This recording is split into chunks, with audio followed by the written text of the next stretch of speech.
Hello আমার ভালোবাসার বন্ধুরা, তো তোমরা সবাই কেমন আছো? আশা করি তোমরা সবাই খুব খুব ভালো আছো। আর আমিও ভীষণ ভালো আছি। আর বড়দের জানাই আমার প্রণাম, ছোটদের জানাই আমার ভালোবাসা। তো আমরা এখন ভোট দিতে বেরিয়ে পড়েছি। ভোট দিতে যাওয়ার সময় আমরা ভীষণ হাসি মজা করছিলাম। এই আমরা সবাই বলতে আমি, মা, বৌদি, কাকি, একটা দিদি সবাই মিলে একসাথে ভোট দিতে গেছিলাম। তো যেতে যেতে আমরা ইয়ার্কি আড্ডা মারছিলাম যে কে কিসে ভোট দেবে, কিন্তু কেউ কোনোটা বলছিল না। এইসব নিয়ে ইয়ার্কি আড্ডা হচ্ছিল। আর আমি তো ভোট দিয়েছি ফুলেই, কিন্তু কোন ফুলে দিয়েছি সেটা আমি বলবো না।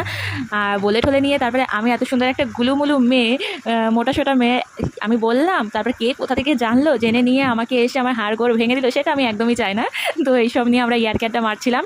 তো ওখানে আমরা ইয়ার্কি আড্ডা মারতে মারতে পৌঁছে গেছি। আর ওখানে প্রচণ্ড হারে ভিড় পড়েছিল, প্রচণ্ড হারে। আমরা বাড়ি থেকে বেরিয়েছিলাম 3টে নাগাদ। আর হচ্ছে ওখানে সব কিছু করে কমপ্লিট করে ভোট দিয়ে বেরোতে বেরোতে আমাদের 4:30 বেজে গেছিলো। আমরা ভোট দিতে গেছিলাম, আমাদের ওখানেই প্রাইমারি স্কুল আছে, সেই প্রাইমারি স্কুলে আমরা ভোট দিতে গেছিলাম। তো আমাদের ভোট দেওয়া কমপ্লিট হয়ে গেছে, তারপরে আমরা বেরিয়ে পড়েছি। আমরা এখন একটু এই বৌদির সাথে, দাদা বৌদির সাথে একটু ঘুরতে যাব। তো বৌদি ওখানে ভিডিওটা করছিল, আমি সেই ভিডিওটা নিয়ে এখানে জয়েন করে দিয়েছি। আমাদের ভোট দেওয়া কমপ্লিট হয়ে গেছে, তারপরে ঘুরতে বেরিয়েছি। এখন আমরা বাড়ির দিকে রওনা দেবো। সামান্য একটু ঘুরেছি, ঘুরে টুরে বাড়ির দিকে রওনা দেবো। তো বন্ধুরা, তোমরা সবাই ভালো থেকো। আমার ভিডিওটা কেমন হয়েছে প্লিজ কমেন্ট করে জানিও। টাটা।